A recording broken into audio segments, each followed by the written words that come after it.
예, 안녕하십니까. 유수봉입니다. 컴퓨터 개론. 오늘은 파워포인트 강의를 하겠습니다. 지금 파워포인트 강의 요번이 3주차죠. 첫 시간에 파워포인트 기초사항 설명했고요. 지난주에 파워포인트 도형에 대해서 설명을 했죠. 도형을 좀 강좌를 만들 때 좀 신경을 썼습니다. 뭐 새로운 기능도 많고요. 생각보다 좋은 기능이 많이 들어 있어가지고 좀 신경을 썼고요. 오늘 강의하는 텍스트와 테마는 이거 뭐 어려운 내용 아닙니다. 거의 뭐 사용법도 직관적으로 보고서 이렇게 하면 되나 하면서 써도 되는 그 정도 수준의 것들이거든요. 물론 숨겨져 있는 기능이 많기 때문에 여러분이 하려고 덤비면 한도 끝도 없이 깊어질 수도 있습니다. 뭐 한계는 물론 있고요. 그리고 이 파워포인트는 발표 자료죠. 눈으로 보는 거거든요. 시각적으로 내가 의도하는 바가 뭔지, 내가 주장하는 바가 뭔지를 잘 정리해서 강조를 해주면 되는 겁니다. 그러다 보니까 뭐가 정답이다 이렇게 말할 수는 없습니다. 여러분이 파워포인트 자료를 만들면서 이렇게 했을 때 사람들한테 효과가 있었다. 사람들이 그 내용에 주목을 하고 거기 관심이 집중됐다. 또 내가 주장하는 바를 잘 받아들였다. 이런 부분은 경험에 의해서 쌓을 수밖에 없습니다. 물론 나름대로 이론으로 정리되어 있는 건 있는데 뭐 파워포인트 내용을 구성하기 위해서 우리가 책까지 읽어볼 필요가 있을까 싶네요. 어쨌든 내가 이제 의도하는 요구하는 게 뭐냐 그러면 옆에 파워포인트를 열어놓고서요 동영상을 보면서 하나하나 따라해 주길 바라는 겁니다. 그렇지 않고서는 제대로 이해할 수가 없습니다. 몰아서 하는 것도 아니고요. 그리고 이런 기회가 또 있을까요? 없을 겁니다. 그러니까 동영상 보면서 한 번씩 쭉 흩어주면 그걸로 끝입니다. 나중에 평가하는 것도 숨겨진 기능 하나하나를 알고 있니 모르니 이렇게 물어볼 수는 없는 거거든요. 주제를 설정하고 그 주제에 맞는 파워포인트 문서를 만들어 주는 거죠. 그 문서가 이쁘게 나오고 설득력 있게 잘 꾸며져 있으면 잘 정돈되고요. 그러면 그게 좋은 자료가 되는 거고요. 좋은 평가를 받을 수 있겠죠. 내가 의도하는 바가 뭔지 알겠죠? 실습을 통해서 기능을 익혀라. 그겁니다. 오늘 학습할 내용들 한번 살펴보겠습니다.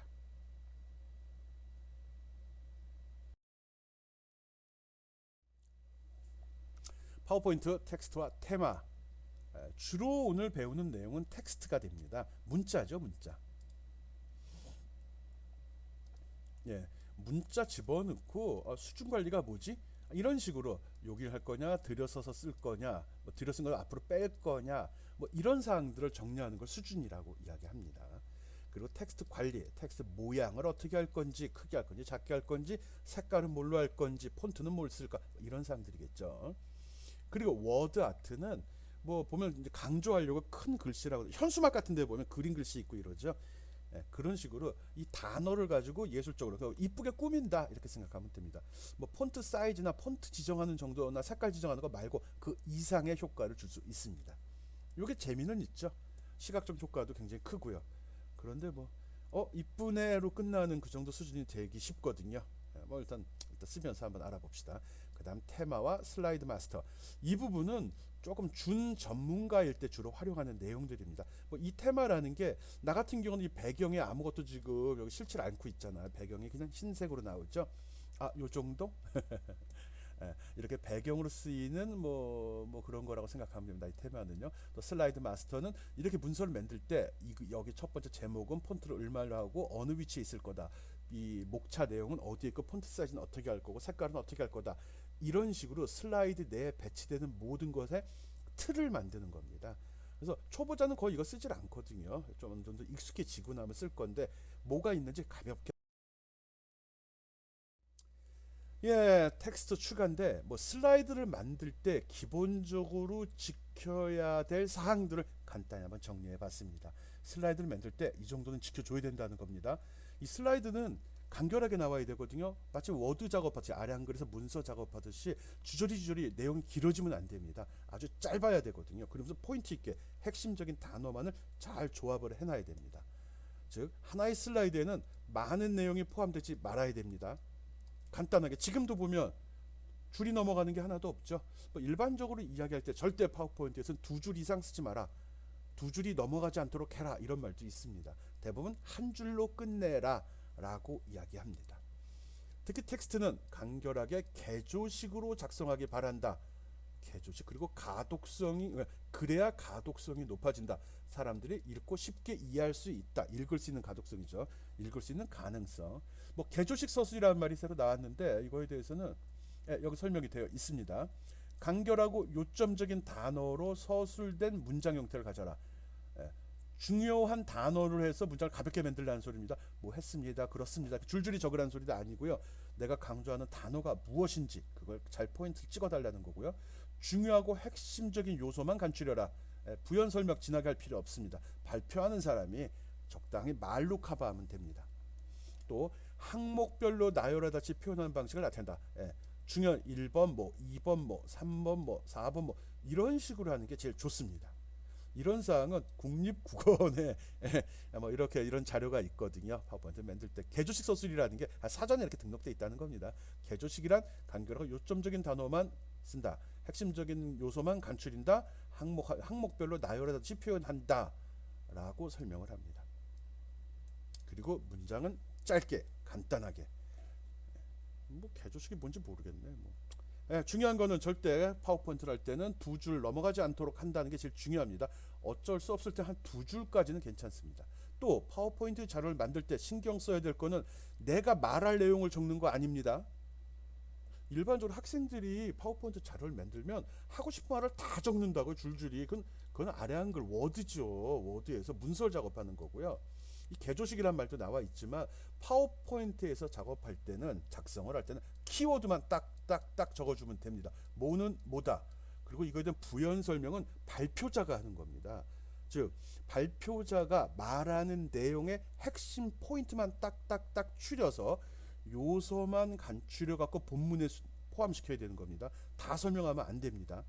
다 설명하면 즉 내가 발표하는 내용하고 파워포인트 내용이 동일하면은 그건 잘못 짠 파워포인트입니다.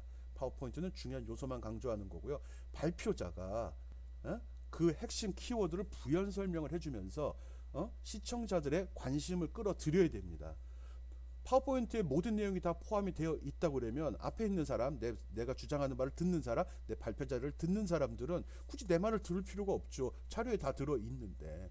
즉 지금 여러분들 보여주는 이 강의 자료도 여기에 모든 내용이 다 들어있다면 내 설명을 들을 필요가 없죠. 그렇잖아요. 입장을 바꿔 생각해봐요. 귀찮게 좋은 목소리도 아니고 이런 거 뭐하러 주구장창 듣고 있어요. 또 이어폰 끼고 헤드셋 끼고 또 스피커로 하면 시끄럽다고 잔소리나 들을 텐데. 그래서 여기는 핵심적인 단어만, 용어만 또는 문장만 집어넣는 거고요. 부연 설명을 또 말로 부연 설명이 들어가야 되는 거다. 이렇게 생각을 해야 됩니다. 앞으로도 여러분이 어떤 자료를 만들 때, 파워포인트를 만들 때는 설명하는 바는 절대 두 줄이 넘어가지 않도록 하고 중요한 단어 위주로 구성을 한다. 그리고 그거를 설명하기 위해서 다양한 도형과 그림 등을 사용하는 게 좋다. 그리고 그거에 대한 구체적인 설명은 말로 한다. 뭐 그중에 특이한 사항, 단어적인 용어의 정의라든지 수식이라든지 이런 거는 한 구석에 별도로 이렇게 명기만 표시만 해놓으면 됩니다. 그리고 필요할 때 보는 거죠. 일반적으로 궁금증을 유발시켜야지 내가 내 말을 집중해서 들을 거 아니에요. 오케이? 그런 방식으로 파워포인트 슬라이드를 만들어야 된다는 거 알고 있고요. 이런 식으로 이 내용을 집어넣는 게 텍스트 추가입니다. 어떻게 이게 넣어야 되지? 파워포인트를 제대로 배우는 사람은 거의 없습니다. 그렇지만 파워포인트를 못 쓰는 사람도 없습니다. 그만큼 쉽다는 거거든요. 그런 걸 생각하면서 들어주기 바랍니다.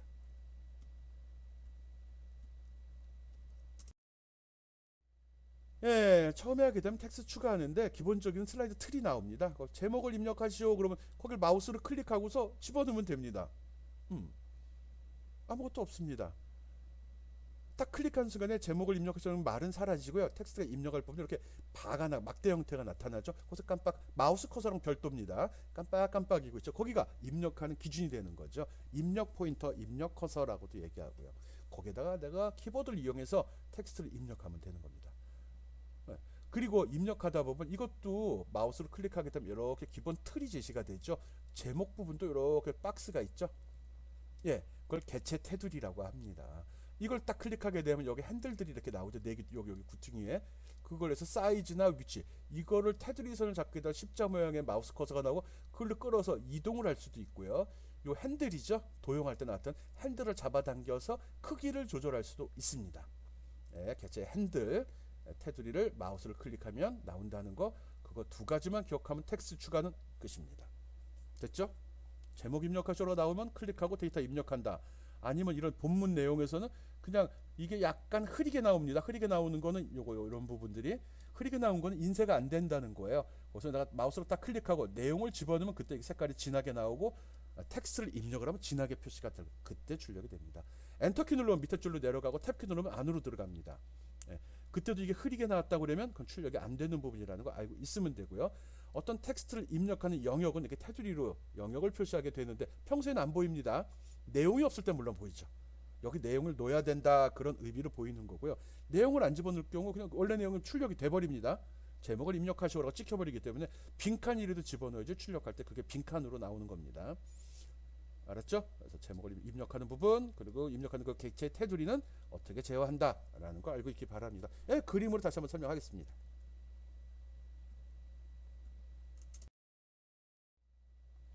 예, 슬라이드를 처음 열게 되면 내가 보는 이 동영상 말고요. 파워포인트를 딱 실행하면은 처음에 시작하면 말고 서식 선택하는 거 말고 작업창은 바로 이렇게 나옵니다. 예, 여기가 개요 화면이고요. 아니면은 뭐 미리 보기 화면이 되겠죠. 그리고 여기는 이제 텍스트 내용 넣는 부분입니다. 첫 번째 페이지가 보통 제목이 되기 때문에 무조건 첫 번째는 제목 슬라이드가 나옵니다. 이렇게 표시되어 있는 걸 레이아웃이라고 이야기하거든요. 처음에 한번 했던 것 같은데. 네.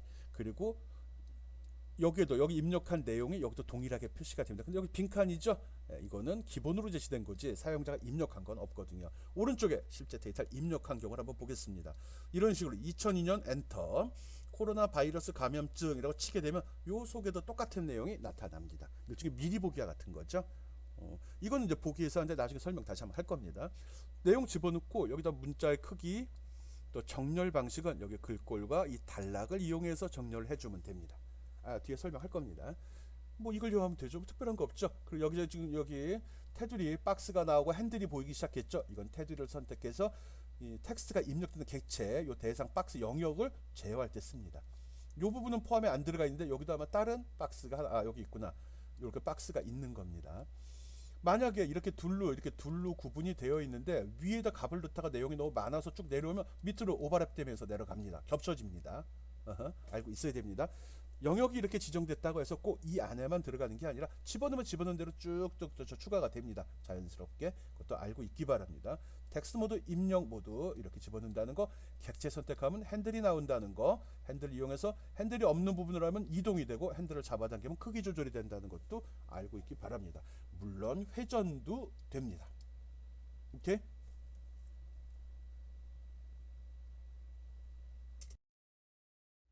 글꼴 서식 뭐 다 아는 사항이라 뭐 굳이 설명할 필요가 있나 싶네요. 글꼴 리본에 있는 거죠. 리본에 글꼴이 있습니다. 여기 보면 폰트 지정하는 거 글꼴이라고 하고 폰트라고도 하죠. 그리고 폰트 크기 보통 폰트 글자체 그래서 글꼴이 된 거고요. 폰트 사이즈 보통 이렇게 하겠죠. 그거는 이제 글자의 크기가 되는 거죠. 수치로 나와 있습니다. 그리고 파워포인트나 엑셀이 마찬가지지만 여기서 내가 마우스로 선택하면 즉시 원래 원본 내용에 바로 적용이 돼가지고 크기가 바로 변합니다. 폰트 내용도 변하고요. 일종의 미리 보기가 된다는 거죠. 또 미리 보기가 되다 보니까 수치를 선택하는 것보다는 실제로 조금씩 크게 하거나 조금씩 작게 하면서 그 내용을 확인할 필요도 있거든요. 그래서 여기에 올라가는 거 넣으면 점점 커지고 여기 내려가는 거 하면 점점 작아집니다. 이거라면서 실제로 글씨를 좀씩 키워보면서 크기를 조절하면서 전체적인 조화를 확인할 수 있습니다. 그리고 모든 서식 지우기라는 지우개가 있거든요. 서식이란 말이 나왔어요. 뭐 글꼴, 배경색, 크기 뭐 이런 거에 해당되는 겁니다. 기본적인 건 변하지 않지만 여기에 뭐 기울임 이런 효과들 줄 수 있잖아요. 색깔이 이런 게 다 지워지는 것 같아요. 해봐요. 또 글꼴 속성도 또 나누어지는 이겁니다. 그래서 진하게 이태릭체, 밑줄하기, 그림자 집어넣기, 취소선 집어넣기 이런 식으로 구성이 되어 있습니다. 이건 뭐지? 이건 문자 간격이라고 하네요. 문자와 문자 사이의 간격을 조절한다. 아래 안 그려도 이게 있죠. 아래 안 그려도 장평이라는 것도 있는데 글자의 가로 세로 비율도 조절을 하는데 파워포인트에는 그 기능 없습니다. 장평에서 한 문자의 가로 세로 비율을 조절하는 기능은 없고요. 단지 문자 간격을 조절하는 기능은 있습니다. 있네. 잘 안 써봤거든요. 그리고 대소문자 바꾸기. 이건 뭐지? 7번. 요걸 누르게 되면 나중에 한번 또 보여줄 겁니다. 드롭박스가 나오고 드롭다운 메뉴가 나오면서 여기 대문자로 바꾸기, 소문자로 바꾸기. 그러니까 본문의 내용을 집어넣은 다음에 대문자 써야 되는데 소문자 써야 되는지 이걸 직접 바꾸지 않고 범위를 지정한 다음에 여기에서 체크만 해주면 바로 대문자, 소문자, 첫 글자만 대문자로 바뀌게 됩니다. 이거는 색깔이죠. 이거 누르면 보나마나 여기 색상표 나오겠죠. 그걸로 하면 됩니다. 그리고 여기 보면 여기에 확장 버튼 있죠. 대화창 열리고 이걸 클릭하게 되면 이 창이 제시가 됩니다. 여기에는 이제 보다 구체적으로 효과가 더 많네. 이중 취소선도 있네. 위첨 여기 요것도 좋은 기능입니다. 그리고 옵셋 해갖고 위첨자일 때 크기도 지정을 할 수 있게 한 것 같아요. 소문자를 작은 대문자로 이게 또 무슨 소리야? 글씨가 커지지 않게. 이거 한번 해보기. 나 안 써봤어요. 모두 대문자로 문자 높이 일치? 이건 뭐지? 보통 글씨를 쓰면 A 이렇게 되는데 위로 붙이기인가? 한번 해보기 바랍니다. 안 써봤어요. 가끔 보면 이렇게 만들어지는데 위로 붙이는 걸 원할 때도 있거든요. 옵션인 거 보니까 아마 그럴 가능성이 높아요. 이렇게 나온다는 거죠. A 이렇게. 이거 아닐까? 해보세요. 나도 몰라요. 오케이? 글꼴들 실제로 텍스트를 입력한 다음에 이걸 하나씩 가능하면 항목별로 한 번씩은 다 사용을 해 봐야 됩니다. 그래서 어떻게 나오는지 알 수 있죠. 특히 여기에 없는 기능 있죠. 위첨자 아래첨자 이것도 알아두고요. 요거 내가 아까 얘기한 거 문자 높이 일치하는 거 그리고 소문자 작은 대문 이것도 한번 직접 확인해 보기 바랍니다. 이거 뭐냐? 글꼴이 또 이렇게 나누어지네. 제목이 있고 제목일 때 기본적으로 어떤 환경을 지정하면 이것도 한번 눌러서 뭐가 나오는지 확인해 보기 바랍니다. 난 아직 그 정도까지 디테일하진 않거든요. 본문과 제목을 구분하면서 폰트를 지정하거나 미리 만들어 설정해 놓고 쓰는 정도는 아니거든요. 전문 디자이너들은 하겠지만 그 정도까지 여러분 해요. 오케이, 다음 거 봅시다.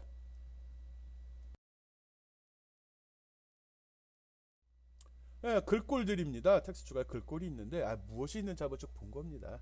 글꼴을 지정할 때는 여러 가지가 있는데 일단 여기에 선택이 돼 있는 경우는 바로 미리 보기가 됩니다. 그래서 이걸 딱 누르고 위에 가서 요 글꼴을 클릭하게 되면 이런 식으로 창이 나옵니다.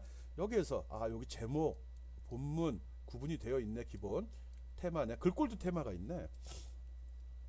그 다음에 모든 글꼴들이 쭉 열고 되게 많아요. 뭐가 있는지도 모르겠어요. 그래서 선택한 다음에 마우스로 띡띡 이동키를 하나씩 내려보면 그때마다 글씨가 점점 변하는 걸 볼 수 있습니다. 대상을 지정하지 않았을 경우 글꼴은 적용이 되지 않습니다. 이 대상, 이 영역을 박스를 선택하면 통째로 적용이 되고요. 이 안에 들어갔는데 내가 커서가 여기서 입력 커서가 여기서 깜빡이고 있으면 내가 어떤 폰트를 지정했다 하더라도 하나도 적용이 되지 않습니다. 크기일 때는 그 영역 박스가 커지기는 합니다. 그래서 폰트 내용 한번 확인하고 변화하는 것도 보고요. 각 폰트들이 실제로 어떻게 나오는지도 꼭 확인해 보기 바랍니다. 때에 따라서는 이런 겸용 조체 같은 경우는 진하게 하고 그림자까지 설정하면 글씨가 좀 답답해 보여요. 꽉 차가지고. 그런 건 진짜 해봐야 됩니다. 그 밖에 이런 건 거의 써본 적도 없네. D2 코딩이 있네? 이런 폰트가 있어. 이게 요즘에 그 비주얼 스튜디오 코드에 보면은 프로그램 표시하기 좋은 문자. 한글과 한글인가? 영어하고 이렇게 비율도 좋고 이해하기 좋다 해서 그거 같은데. 내가 좋아하는 거는 에어리얼 이것도 좋아하고요. 또 타오마도 좋아하고 있어요. 몇 개. 쓰다 보면 마음에 드는 글씨들이 있거든요. 시각적으로 굉장히 어떤 느낌이 있죠. 강한 느낌도 나고 강조하는 느낌이 나는 폰트. 그런 건 여러분이 직접 여러분이 보고 느껴야 됩니다. 그 다음 단계 넘어가서 글꼴로 좀. 이건 또 뭐야 글꼴. 별거 아니네요. 여기 밑줄 주는 거. 이렇게 범위 일단 마우스로 긁어서 대상을 선택하고 눌러보고 하라는 겁니다. 하자마자 바로 여기도 표시가 됩니다. 그리고 아까 소문자 대문자 나오는 것도 이렇게 이메일 주소를 영어 대소문자 섞인 걸 선택하고 소문자 누르면 여기서 마우스만 갖다 대도 바로 바뀐 게 나옵니다. 선택 안 하면 원래대로 돌아가거든요. 미리 보기가 된다는 거죠. 각 단어를 대문자로 문장의 첫 글자만 대문자로 기능이 생각보다 꼼꼼하게 돼 있네. 별로 안 써요. 대소문자 바꾸는 거 직접 바꿨어요. 지금까지. 저도 여러분 꼭 써보기 바랍니다. 좋아. 텍스트 추가 좋은 기능 같아요. 오케이. 기능들 지금 그쪽 기능만 쓰고 있죠. 단락 수준 그 옆에 쪽에 있었죠. 단락 수준 단락이라고 그러면 보통 엔터를 치기 전까지의 상태를 보통 이야기하거든요. 여기 보면 글머리 글 설정하는 것도 보자. 여기 첫 번째가 글머리 기호입니다. 어떤 문장 할 때 앞부분에 아까 뭐 네모도 나오고 뭐 이렇게 동그라미도 나오고 때에 따른 그런 것들 있죠. 별도 나올 수 있고요. 대시도 있고 체크도 있고 뭐 화살표도 있잖아요. 이런 것들 얘기합니다. 그런데 두 가지로 구분이 되어 있죠. 기호로 되어 있는 거 아니면 순서가 있는 거. 뭐 저 HTML로 하면 unordered list, ordered list라고 하거든요. 순서가 없는 거, 순서가 있는 거라고 이야기합니다. 1번은 글머리 글인데 기호로 되어 있는 걸 이야기하고요. 두 번째 것도 글머리 글인데 번호를 매기는 목록입니다. 이건 숫자도 있고 알파벳도 있고 로마자도 있고 여러 가지가 있습니다. 한자도 물론 있겠죠. 그런 식으로 번호를 매기는 걸로 순서가 있는 거, 순서가 없는 거 이렇게 구분하면 좋겠네요. 그리고 3번은 이거는 내어쓰기, 들여쓰기도 일종의 탭입니다. 단락에 여백을 주는 거거든요. 아 근데 파워포인트에서는 들여쓰기한테 탭을 함부로 누르면 안 되거든요. 그래서 내가 누르는 탭하고 탭이 어디에 있냐에 따라 틀립니다. 이렇게 글머리글이 나온 상태에서 첫 번째 자리에 있을 때 탭을 누르게 되면 수준이 하나씩 낮아지는 거고요. Shift 탭을 누르면 수준이 하나씩 올라갑니다. 그렇지 않고 여기에 이렇게 글씨가 들어가는 상태에서 여기에 커서가 있는데 입력 커서가 있는데 여기서 탭을 누르게 되면 공백을 추가해 버립니다. 이거는 수준을 낮추거나 높이는 탭, 내려쓰기, 들여쓰기입니다. 단락과 여백의 거리를 좁히거나 멀어지기. 이것도 또 탭과 동일합니다. 중간에서 하면 그냥 여백만 줍니다. 해보기 바랍니다. 그리고 이거는 줄간격입니다. 줄간격. 파워포인트 할 때 생각보다 학생들이 줄간격은 잘 쓰질 않거든요. 내용은 많은데 많은 내용을 넣으려다 보면 들어가질 않아요. 줄간격을 줘도 한계가 있거든요. 그럴 때는 어쩔 수 없이 글씨를 조그맣게 할 수밖에 없습니다. 그래서 최소한 그 전에 줄간격을 최대한 확인해 보고 처리하면 됩니다. 이 줄간 요거와 요거입니다. 요 간격. 요거하고 요거 사이를 얘기하는 거. 이거 사이에 이걸 줄간격이라 합니다. 요 사이. 텍스트 정렬 이건 뭐 알죠? 5번이 어딨냐? 뭐 왼쪽 정렬, 가운데 정렬, 오른쪽 정렬, 꽉 채우기 이런 이거는 그치 꽉 채우기죠. 이건 또 뭐지 그럼? 확인해 보기로 합니다. 나도 이것까지 다 눌러보고 설명 못해요. 균등 분할. 양쪽 맞춤과 균등 분할은 무슨 차이가 있을까? 보통 문서 만들 때 양쪽 맞춤이 좋은데 파워포인트에서는 양쪽 맞춤 잘 안 씁니다. 꽉 찬 느낌 안 들고 필요한 것만 들어가니까. 균등 분할? 차이점 한번 살펴보기 바랍니다. 양쪽 맞춤과 균등 분할이 뭔지. 나도 구분을 못해 설명을 못하겠네. 안 쓴다는 소리죠. 그 다음에 6번 텍스트 열 추가. 이거 뭐지? 선택된 텍스트의 둘 이상의 열 2단 3단으로 나눈. 이것도 안 써봤는데? 아니 2단 3단으로 나눈다고? 이거 뭔지 모르겠네. 이거 진짜 안 써봤어. 이건 뭔지 모르겠어요. 이거 여러분 꼭 해보기 바랍니다. 내가 다 가르쳐 주길 바래요? 몰라요. 나도 막 기능 워낙 많다고 그랬어요. 강의자로 만들 때 보면 어제 그림 캡처했어요. 시간 없어서. 여러분은 꼭 눌러서 확인하기 바랍니다. 7번 텍스트 방향. 이건 가로 세로죠. 텍스트 얘예요. 가로 세로죠. 가로 세로. 90도 회전도 있고 270도 회전도 있네. 난 보통 가로 세로만 썼었는데 확장시켜서 한번 메뉴 확인해 보기 바랍니다. 그 다음에 텍스트 세로 맞춤. 요건 많이 썼습니다. 많이 내가 썼다는 소리는 필요하다는 소리일 수도 있겠죠. 이렇게 박스가 있는데 여기다 내용을 집어넣다 보면 여기 위에 이렇게 차거든요. 이럴 때 가운데 놓을 건지 아래 맞출 건지 위에 맞출 건지 즉 세로로 정렬할 때 이걸 씁니다. 가로로 맞추는 거 어떡하죠? 이거 쓰고요. 가로는 얘로 세로는 얘를 씁니다. 이거 잘 써야 돼요. 뭐 도형 같은 거, 표 같은 거 만들 때 어떤 때 그 큰 표 위에만 덜렁 글씨 들어있는 경우 있거든요. 감점이죠. 내가 평가할 때.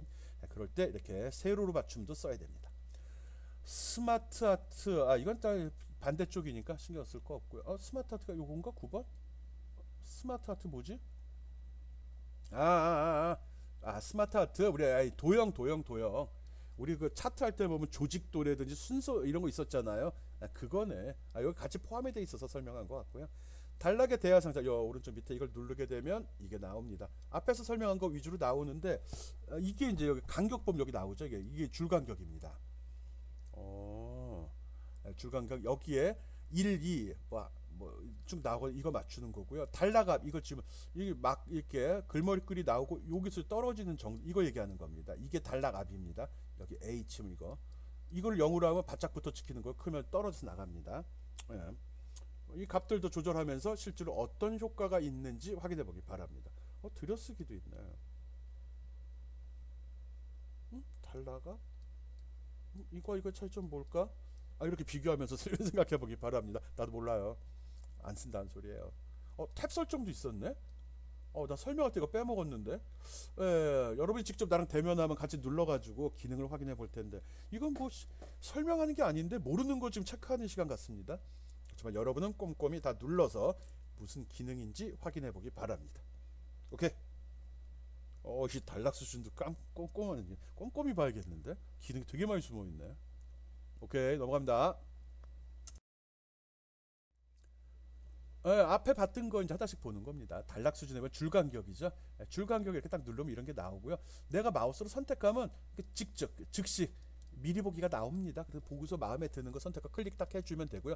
이렇게 쭉 왔다 갔다 하다가 마음에 안 들면 그냥 빠져나가면 됩니다. 줄 간격 옵션 누르면 아까 봤던 거 있었죠? 이 창으로 넘어갑니다. 그래서 디테일하게 줄 수도 있다는 거죠.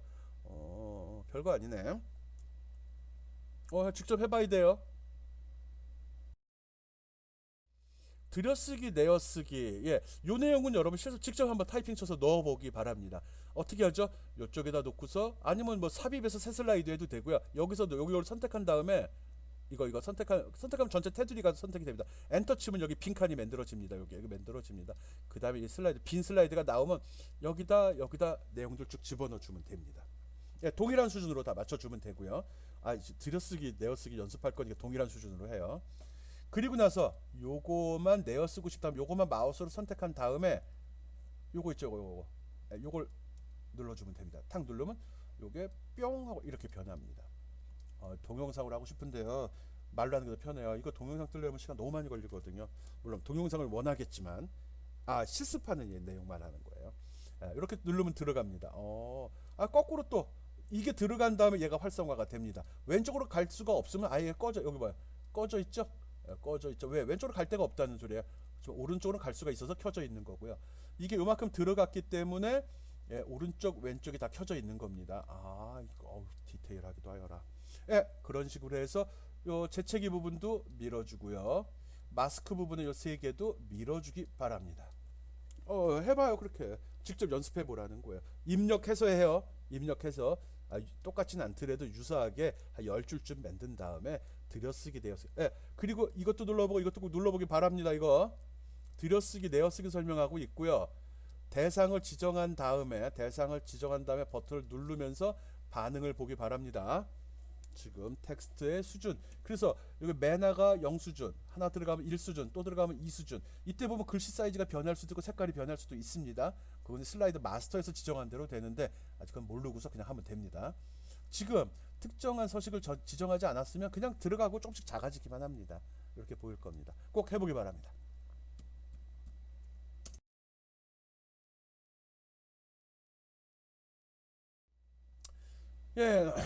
집어넣는 방법은 탭키 누르는 거라고 그랬죠? 안 했구나.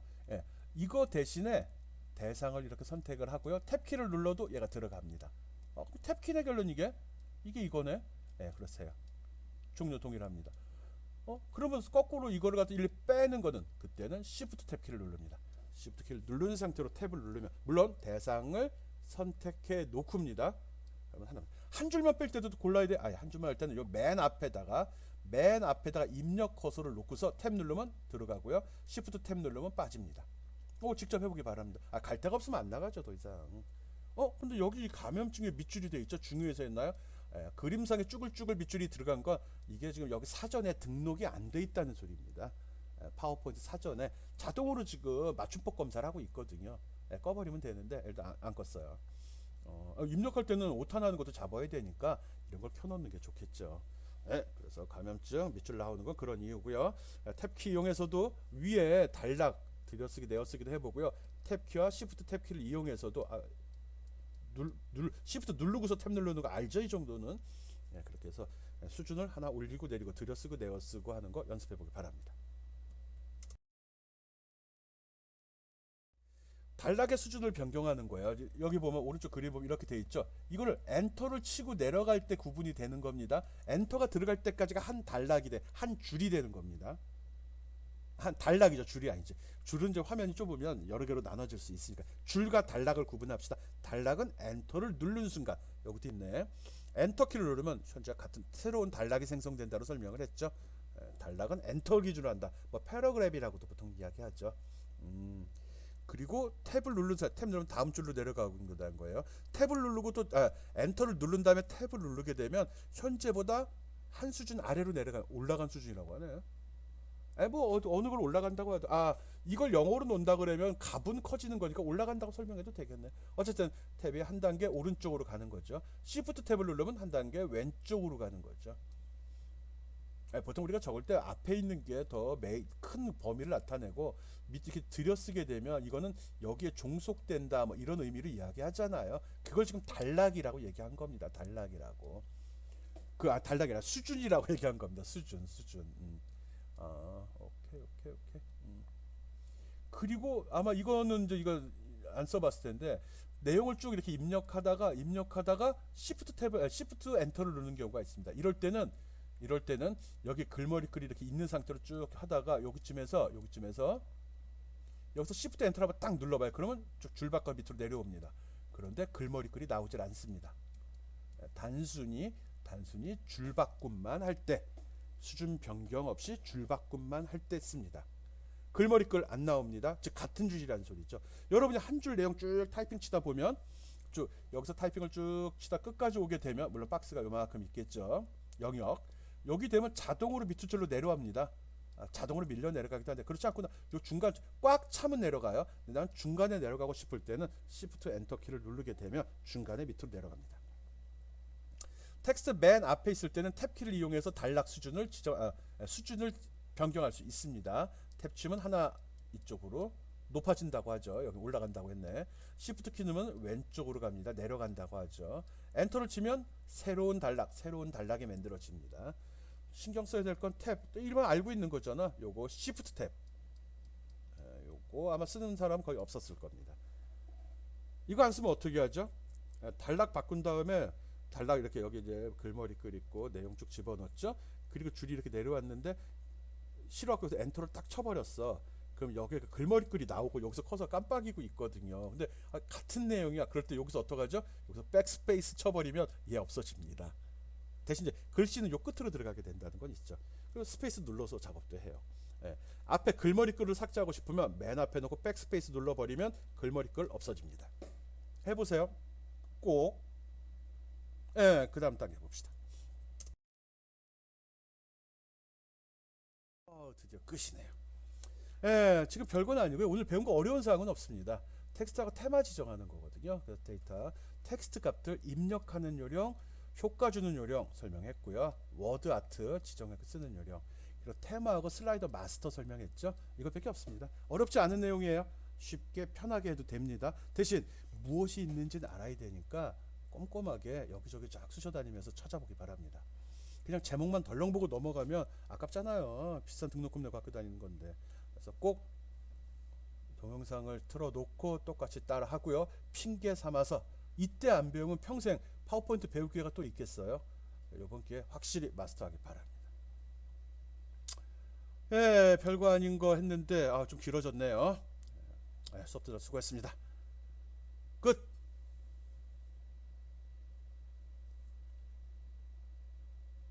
진짜 끝.